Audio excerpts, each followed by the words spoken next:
NMLS 182334, regulated by the Division of Real Estate. Are you ready? Yeah. Yes! This is the Ross Kaminsky Show. You're a great American. He's a great guy. Now, Ross Kaminsky on Denver's talk station, 630 KHOW. Well, good morning. I'm Ross. It's the day after the weekend after Thanksgiving. I'm back after a week off. Gosh, that was my first week off in a really, really long time. And I have to say I enjoyed the heck out of it. It was nice to sleep a little more. Got some projects done, just some random stuff. I will say it would have been better without the Rona. You know, it would have been better if we had been able to, go out with the kids. The weather was pretty good most of the time. Go out with the kids and do stuff, go one place or another. We ended up being, just like everybody else, being mostly homebound. We don't normally do a ton for Thanksgiving anyway, because we don't have any family who lives anywhere near here. I've got family I've got family on each coast. I don't have any family anywhere even vaguely close to Colorado, and my wife, well, I guess my wife has a sister in Arizona, but the rest of my wife's family is in Australia, of course. Well, I say of course as if you know that my wife's Australian. She is. And so, we don't, and Thanksgiving travel is usually kind of a mess. I guess it's especially a mess if you're the mayor of Denver and you're telling people not to travel. We'll talk about that in a minute. But I hope you did have an absolutely wonderful Thanksgiving, and I'm looking forward to being back at work here and talking with you again. I do have the text line working at 57739. For those of you maybe new to the show, that's the text number. It helps a lot if you put the word Ross in the text so that it shows up for me. But you can text me at any point at 57739. You can email me at ross@khow.com. And I read everything. I don't respond to everything, but I respond to a lot. And so if you want to keep in touch, those are good ways to do it. I would say, okay, so first of all, I spent most of the week avoiding the news. I was rarely online, rarely watched TV news. I think I posted 2 tweets in a week, and they were not political, right? It was just, have a good Thanksgiving and that sort of thing. So I intentionally just stayed away from the news. And when I got back to watching a little news over this weekend, just to get geared up for the show and all, it seemed like not that much had changed. There were still a few election lawsuits going on. The Trump team was still mostly losing them. The Biden people were still talking about who they were going to put in various administration positions. We're going to talk about that a little bit more. But mostly, it seemed like not very much had changed, which is fine. There was one very, very important piece of news that I learned, probably the most important piece of news that I've seen in quite a long time. Shannon, I don't know if you heard this. This is kind of an earth-shattering thing, but on CBS Sunday morning yesterday, George Clooney said that he had been cutting his own hair for 25 years with a Flowbee. And remember, we talked about the Flowbee on the show a while back. I think it was, in the oddest inventions or some topic like that. And George Clooney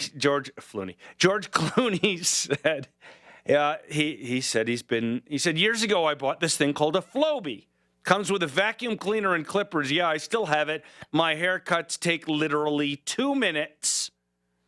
And that was, I think, the biggest news of the week. One person commented on Twitter, a guy, and he wrote, "Fellow men, using the Flowbee to cut your hair will not make you look like George Clooney.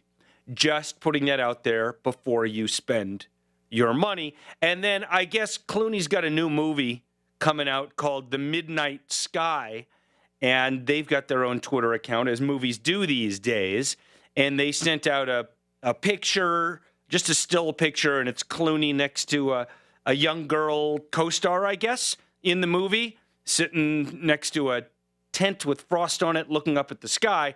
And their tweet said, "We can neither confirm nor deny the use of a Flowbee on the set of The Midnight Sky."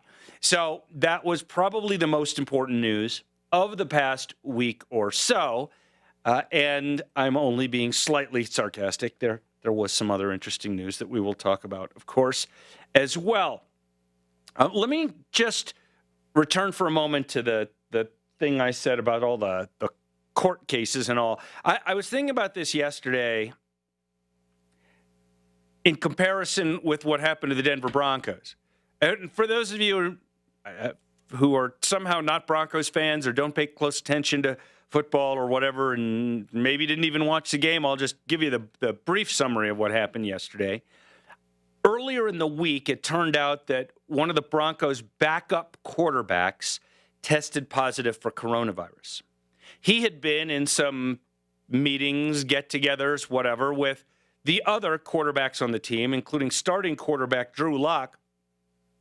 And it was reported somewhere by someone, somehow, that they weren't wearing masks when they were together. And based on NFL protocol, and I have to say, I'm not entirely sure whether the NFL protocol was different because they weren't wearing masks or whether not wearing masks was just a tangential fact that wouldn't have changed the way it went. I don't know the answer to that. But the NFL policy is that if a player is in close contact with somebody who tests positive, then in order to prevent the spread of the virus, that player has to be out of the team facilities, out of practice, and out of the game, out of any games for 5 days, and get tested again before they can go back in. So all of the Denver quarterbacks were then ruled ineligible for the game. And so the Broncos had to find someone to play quarterback. And actually, on the first snap of the game, it was a wildcat to Philip Lindsay, the running back. But anyway, they found a guy who is on their practice squad named Kendall Hinton, Hinton, little dude by football standards, played quarterback for a while in college, but he was on the Broncos practice squad as a wide receiver. And that does happen from time to time. If you look around the league, you will find quite a few former college quarterbacks who are just tremendous athletes, not quite good enough quarterbacks to be NFL quarterbacks, but good enough players to be NFL players in different positions because they've got tremendous athletic skills and football experience and all that. And so you will occasionally find quarterbacks at wide receiver, for example, and of course that'll make for a good play when you do some kind of option where you toss to a guy a wide receiver who used to be a quarterback who then throws the ball down the field. And we saw a couple of plays like that this weekend too. Not necessarily by the Broncos, but some other games I saw.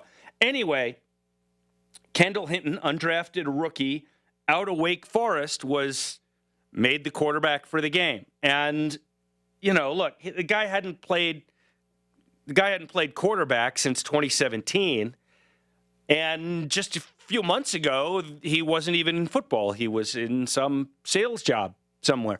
So he came in, and look, the stats weren't great. You know, he only attempted 9 passes, only completed one of them for 13 yards, and he had 2 interceptions. But what do you want from the guy? I couldn't step in and attempt to play quarterback in the NFL. So good for him.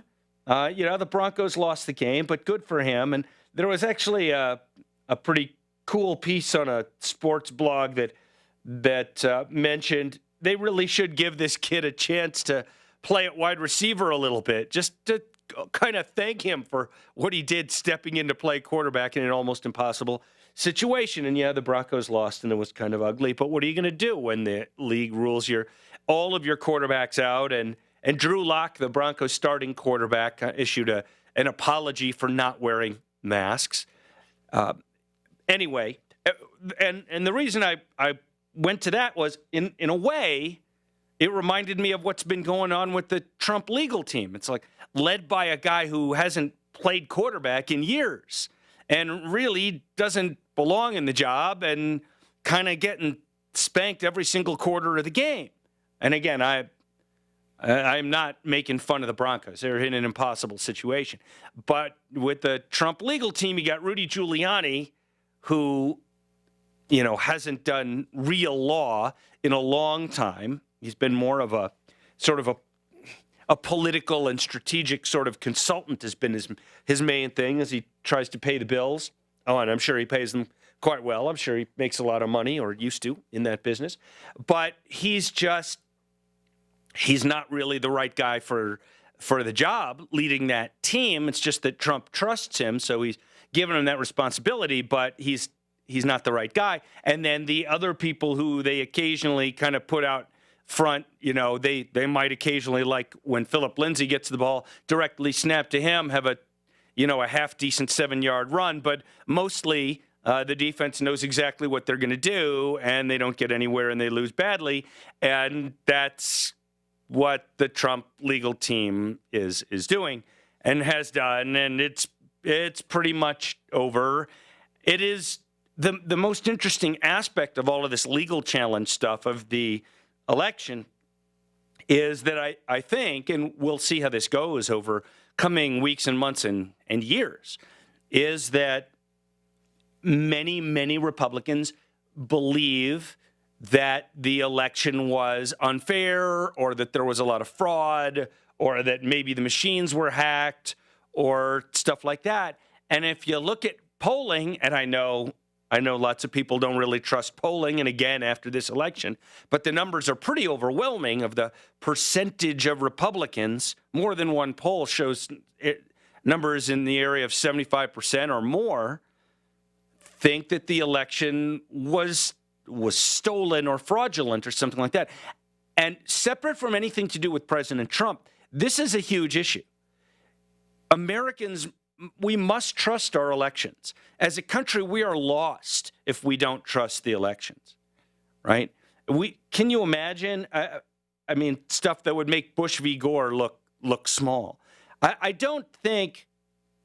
I shouldn't say that. President Trump gave an interview to Maria Bartiromo yesterday on what they call Sunday Morning Futures on Fox News.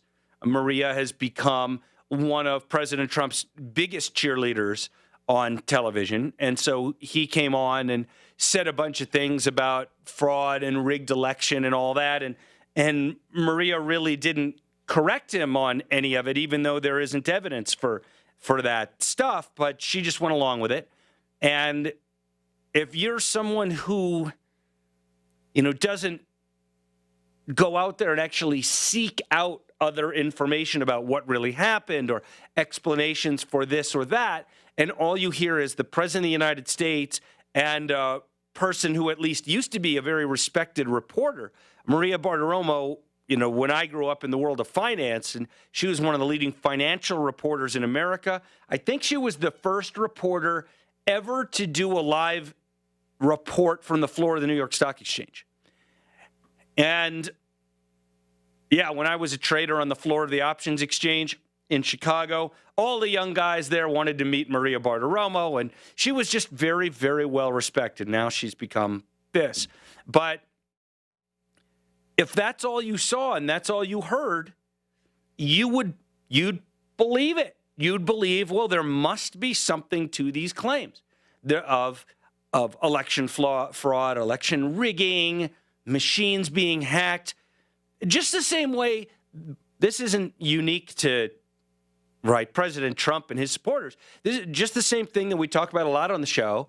If you only got your news and information from CNN or MSNBC or really any of the mainline old line broadcast networks, ABC, NBC, CBS, if you had gotten your information from those places over the past few years, you would have thought all of the worst stuff about President Trump. You would have thought that there was legitimate reason to believe that there was Russian collusion when there never was reason to believe that. You would have believed that Robert Mueller was going to find a whole bunch of stuff and a whole bunch of people were going to go to jail, and President Trump would be disgraced because of his overt collusion with Vladimir Putin. And it never made sense.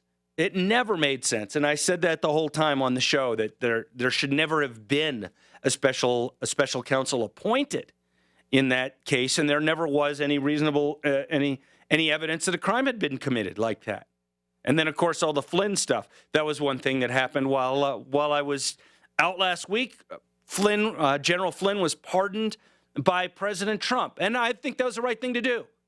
I'm not a huge Flynn fan, but boy, did he get abused by the system and Democrats and Andrew McCabe and the FBI and the DOJ and the media, and basically bankrupted him and threatened his son with prosecution over a very minor legal violation. And I think Trump did the right thing there. But my point is, if you had only gotten your information from one place, you would have thought all of the worst things that anybody ever said about President Trump, just like if you only watch, Maria Bartiromo or Lou Dobbs or Sean Hannity, you would think that the election had been stolen, which there's no evidence of. Literally no evidence of fraud on a scale that could change the outcome of the presidential election. There's one county commissioner election in Nevada that I think may have an issue because there's some votes there that they're not sure about. But at the presidential level, or even House and Senate level, there's just nothing. There's just nothing. And I think it's really dangerous for this country to have millions, maybe tens of millions of Americans who believe that the election was stolen. I'm not going to fix it, by sitting here behind this microphone. I'm not going to convince tens of millions of Americans. I don't know if I'll even convince dozens of Americans among those of you who believe the election was stolen. You're probably going to keep believing that. And that's fine. I don't think it's right, but you believe what you want to believe. The thing is, what we all need to be focusing on, and I don't mean this, I want to be really careful here. I do not mean this as a form of let's just be nice to Joe Biden and all get along. That is not what I'm saying, and I'm never going to say that. But what I'm talking about is our process and the actual elections. And it is incumbent on public officials. It is incumbent on election officials, governors, anybody who is involved in an election in the United States of America to find ways over the next 2 years to get election systems in place and the next 4 years so that when we get to 2022 and 2024, anybody who claims this is ripe for fraud, most Americans, the vast majority of Americans, will know enough to say, no, it's not. No, it's not. When we come back, I want to switch to foreign policy and international stuff for a minute. An incredible story out of Iran. I'll tell you about it right after this. This is Denver's Talk Station with Ross Kaminsky now. Tom Martino at 10, 6